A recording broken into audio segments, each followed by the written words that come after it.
નમસ્કાર. આજે વાત કરવી છે રાજકોટના રાજકારણની.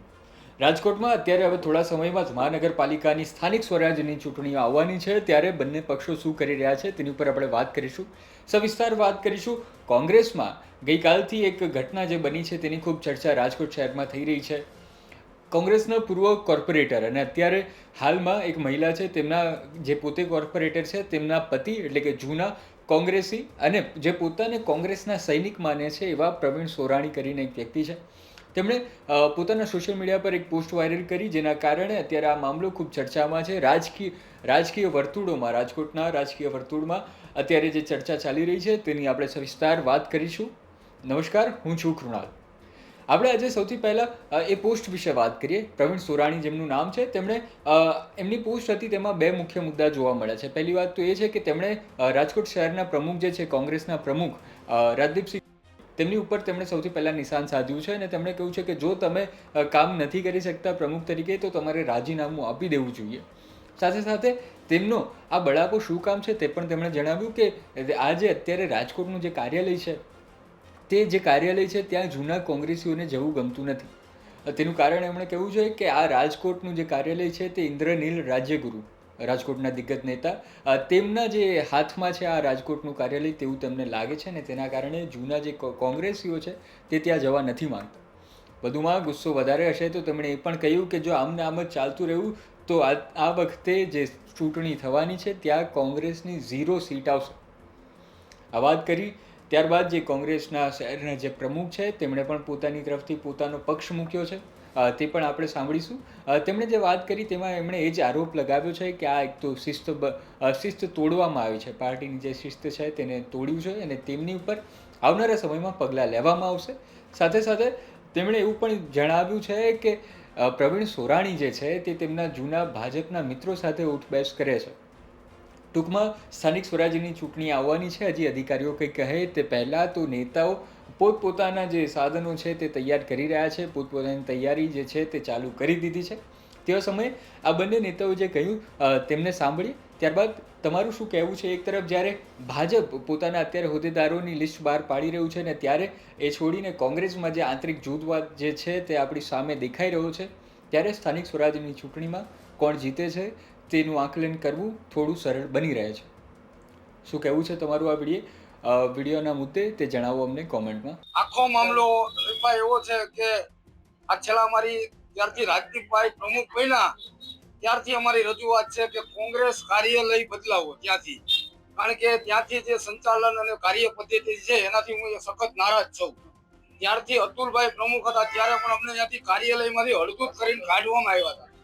એ પછી અમે એ કાર્યાલય જવાનું બંધ કર્યું હતું અને આજની તારીખે પણ અમે સતત પ્રમુખશ્રીને હું સતત રજૂઆત કરતો આવું છું કે ભાઈ ત્યાં કાર્યાલય બદલાવો અને અમને ત્યાં જવા રાજી નથી અમે, કારણ કે ત્યાં અમને હડકૂત કરીને કાઢી મૂકે છે અને અમારી કોઈ વાત સાંભળવામાં આવતી નથી. પ્રમુખને અમે અવારનવાર રજૂઆત કરી છે, એટલે કોંગ્રેસ પ્રમુખની કાર્ય પદ્ધતિ સામે અમારો વાંધો છે. કોંગ્રેસ સામે કોઈ વાંધો નથી મારો.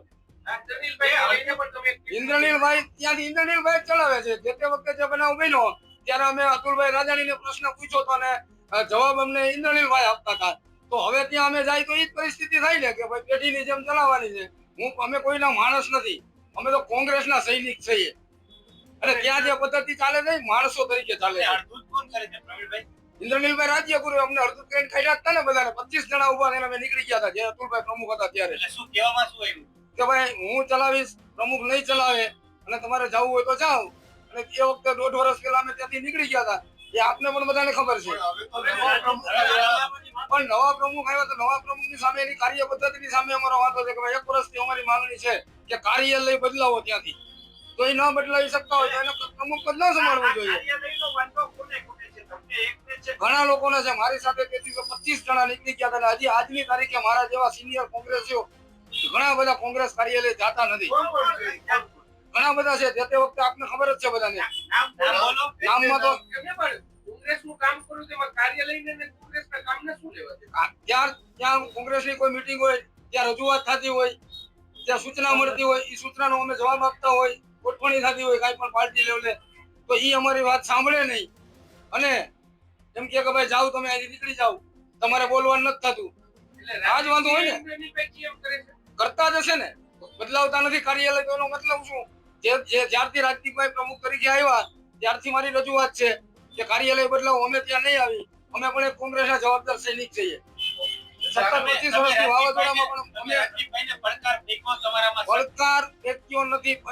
એની કાર્ય પદ્ધતિની સામે અમારો વાંધો છે. પડકાર એટલે તો એનાથી ન કોંગ્રેસ કાર્યાલય બીજે બદલાવી શકાતું હોય તો મારી સીધી માંગણી છે કે એને પ્રમુખ પદ છોડી દેવું જોઈએ. એવો પણ તમારો મેસેજ છે કે આ વખતે કોંગ્રેસને 0 સીટ આવશે. 0 જ આવશે ને. તમે જોવો જ છો બધા જે પરિસ્થિતિ છે એ આખું ગુજરાત જાણે છે, મીડિયા જાણે છે ને લોકો જાણે છે. શું કારણ, શું પરિસ્થિતિ રાજકોટ, આપણે રાજકોટ બસ આવી બધી પરિસ્થિતિ જૂથવા દો અને ક્યાંય ને ક્યાંય જો તમે કોંગ્રેસના કાર્યક્રમો આ વખતે કોંગ્રેસનું ખાતું નહીં ખુલે. ગયા વખતે અમારો એક વોર્ડથી અમે ખાતું ખોલાવ્યું હતું. આ વખતે તો અમને એ પણ શંકા છે કારણ કે મારી સામે બધા નીકળ્યા છે. એમાં ભાજપ સાથે વહીવટ કરી લીધાનો પણ ઉલ્લેખ છે. કોણ આ ભાજપ સાથે વહીવટ કરે? ભાજપ સાથે વહીવટ તો તમને ખબર હોય તો 34 ને 38 કોર્પોરેટરો હતા. મેયરની બીજી ચૂંટણી આવી ત્યારે કોંગ્રેસના 7 કોર્પોરેટરો ગેરહાજર હતા. 7 કોર્પોરેટરો હતા અને 12 કોર્પોરેટરો 7 કોર્પોરેટરો રજા ઉપર હતા, ન આવ્યા અને કોંગ્રેસના 12 કોર્પોરેટરો ઉભા થઈને ઇન્દ્રનીલભાઈની સૂચનાથી વસરામભાઈ લઈને વયા ગયા હતા. તો આવા જ વહીવટ કરવાનો ક્યાંથી ચાલે? એટલે ઇન્દ્રનીલભાઈ બધો વહીવટ કરે જ છે. તે દિવસે હજી ચાલે છે, એનું જ ચાલે. પૈસાના જોરે કોંગ્રેસ ચલાવવાની હોય તો ભલે ચલાવે. હવે તમારું સ્ટેન્ડ શું રહેશે? આરએમસી ની ચૂંટણી આવે છે, અમારું સ્ટેન્ડ એવું રહેશે કોંગ્રેસ. મારે તો હું તો લડવાનો છું, કોંગ્રેસમાંથી જ લડવાનું છું.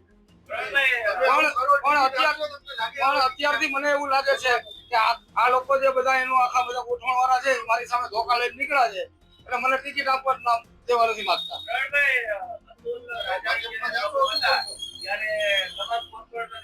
પૈસા કાઢો તો આપણે કોઈ પૈસા નથી આપતું એવું પણ વાત સામે આવે. હવે એ તો મને બહુ ખબર નથી, વાત મારી પાસે નથી આવી, પણ મને એટલી ખબર છે કે ભૂતકાળમાં કોંગ્રેસની કાર્યાલય બનાવવા માટે ઘણીવાર પૈસાના ભાડા થયા છે. એ તો કોઈ દીધા નથી, લખાવેલા હોય.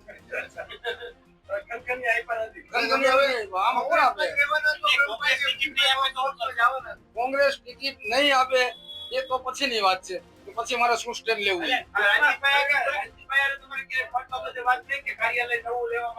ના હું એટલો શક્તિશાળી નથી કે હું ફંડ આપી શકું. એટલે હું વાત ના કરું. પણ અત્યાર સુધીના જેટલા પ્રમુખ આવ્યા, કુંવરજીભાઈ આવ્યા, હેમાંગભાઈ આવ્યા, બધા પોતાની કાર્યાલય ચલાવતા હતા. મહેશભાઈ આવ્યા, બધા પોતાની કાર્યાલય ચલાવતા હતા. હા, ભાડે લઈને ચલાવવું જોઈએ, પક્ષનું હોવું જોઈએ. હોય તો પૈસા હોય તો લઈને, પણ કાર્યાલય ભાડે મળે છે ને. અત્યાર સુધી ભાડાના કાર્યાલય ચાલ્યા છે ને. હા, બધા સાથી મિત્રો નીકળ્યા છે. એ લોકોનું આખું જે જૂથ છે, ઇન્દ્રનીલભાઈ નું જે જૂથ, એટલે તો આ કાર્યાલય નથી કરતા. અમે ત્યાં કાર્યાલય ન જઈ શકીએ. હા, ટિકિટ કાપવા માટે. ના, અત્યારે તો હું ક્યાંય જવાનો નથી. કોંગ્રેસ માંથી મારી માંગણી છે, કોંગ્રેસ માંથી લડવાનો છું. કન્ફર્મ છે, ચૂંટણી લડવી છે એ કન્ફર્મ છે. ચૂંટણી લડીશ. એ પછીની વાત. લડીશ તોય ચૂંટણી લડીશ.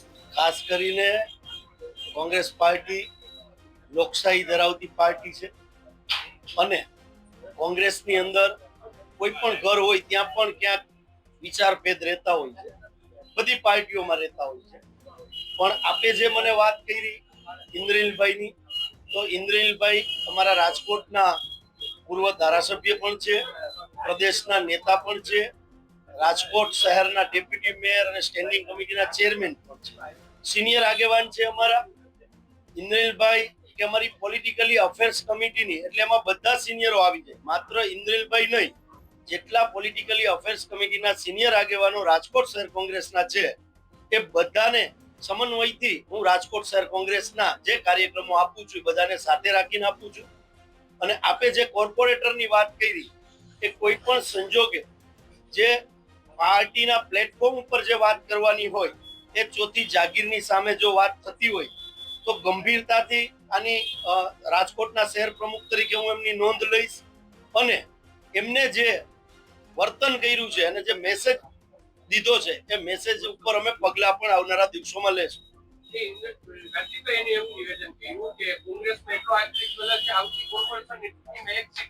મળવાની નથી. હવે પ્રવીણભાઈએ મન બનાવી લીધું હશે, કદાચ કોઈ સારા લોકો સાથે બેઠક ઉઠક થઈ ગઈ હશે એટલે કદાચ આવી વાત કરતા હશે.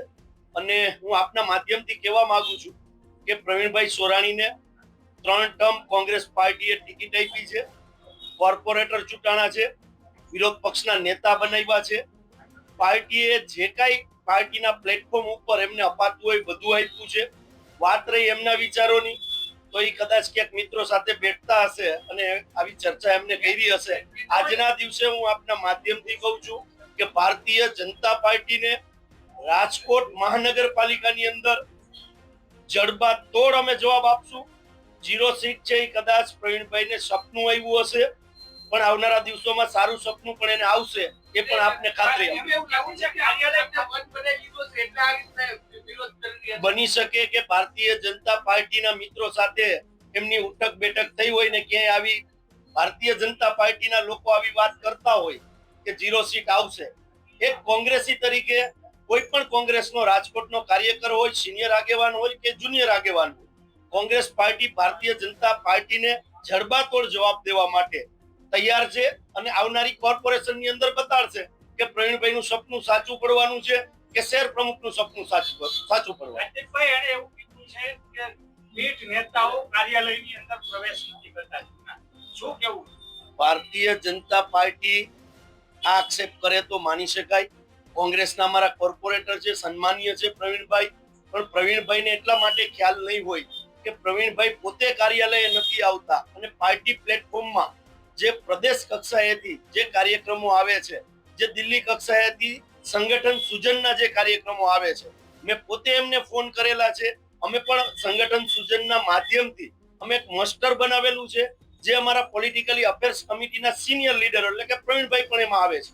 એમને પણ આમંત્રિત, ભાનુબેન સોરાણીને એમના પત્નીને પણ હું આમંત્રિત વ્યક્તિગત પ્રમુખ તરીકે મેં કર્યા છે, પણ આજ દિન સુધી એક મીટિંગમાં પણ એ હાજર નથી રહ્યા. વાત રહી કાર્યાલયનો વિરોધ છે કે કામને હળતું કરીને અગાઉ કાઢી મૂકેલા છે. એ એમનો વ્યક્તિગત પ્રશ્ન છે. હું શહેર કોંગ્રેસના પ્રમુખ તરીકે આવ્યા પછી રાજકોટ શહેરના એક પણ કાર્યકરને જો આપને મીડિયાની જ્યોતિ જાગીરને કોઈ એવું કહે તો આપ મને કહેજો. અને પ્રવીણભાઈ પણ વ્યક્તિગત મારું નહીં કહેતા હોય, વ્યક્તિગત વિચારભેદ હોઈ શકે એમને કોઈની સાથે. અને કાર્યાલયે બધા સિનિયર લીડરો આવે છે. હું તમને કહું કે સિનિયર આગેવાનો એટલા બધા આવે છે કે નાથાભાઈ ક્યારા, મહેશભાઈ રાજપૂત કરતા પણ અમારા સિનિયર આગેવાન છે, જે આજે હું યાદ કરીશ કે મનોહરસિંહ દાદા સાથે કામ કરેલું હતું અને શિક્ષણ સમિતિના ચેરમેન અમે બનાવેલા હતા. લાદાભાઈ બોરસદિયા જે અમારે 2000ની સાલમાં એક કોર્પોરેટર હતા એ પણ આવે છે. તકુબા રાઠોડ જે સિનિયર કોંગ્રેસી આગેવાન એ પણ આવે છે. વ્યક્તિગત ક્યાંય કોઈને એકાબીજાને કઈ વિચારભેદ હોય ન આવતા હોય તો એની કોઈ કોંગ્રેસ પાર્ટીને વ્યક્તિગત કોઈની પેઢી એટલા માટે નથી, કારણ કે પાર્ટી છે એક વિચારોથી ચાલતી હોય છે. કોંગ્રેસ કાર્યાલય છે એ વ્યક્તિગત ઇન્દ્રનીલભાઈ રાજ્યગુરુના કાર્યાલય નથી, કોંગ્રેસ પાર્ટીનું કાર્યાલય છે. ઇન્દ્રનીલભાઈએ કોંગ્રેસ પાર્ટીને જગ્યા આપી છે કે આ જગ્યાથી કોંગ્રેસ પાર્ટીનું સંગઠન સારી રીતે ચાલે, એનો સારો ઉદ્દેશ છે.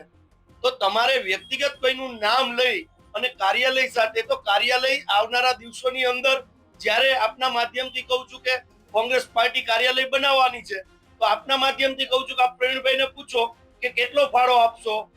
રાજકોટની અંદર 5 કરોડનું કાર્યાલય અમે શહેર જિલ્લામાં આવનારા દિવસોમાં લેવાના છે, તો આપ પ્રવીણભાઈ ફાળો લખાવો ને, પેલા શરૂઆત આપ કરો.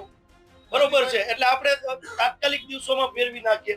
માત્ર વાતો કરવાથી અને પાર્ટીની ઇમેજને ખરડવાનું જે કામ કર્યું છે, કાર્યકર હોય, આગેવાન હોય કે સિનિયર આગેવાન હોય, પાર્ટીની ડિસિપ્લિન બહાર જશે, એના ઉપર પગલા 100% લેવામાં આવશે. પાર્ટીની ડિસ્ટ્રિક્ટ ભારતીય છે, સોશિયલ મીડિયાની અંદર આ મેસેજ નાખ્યો, વાયરલ થયો.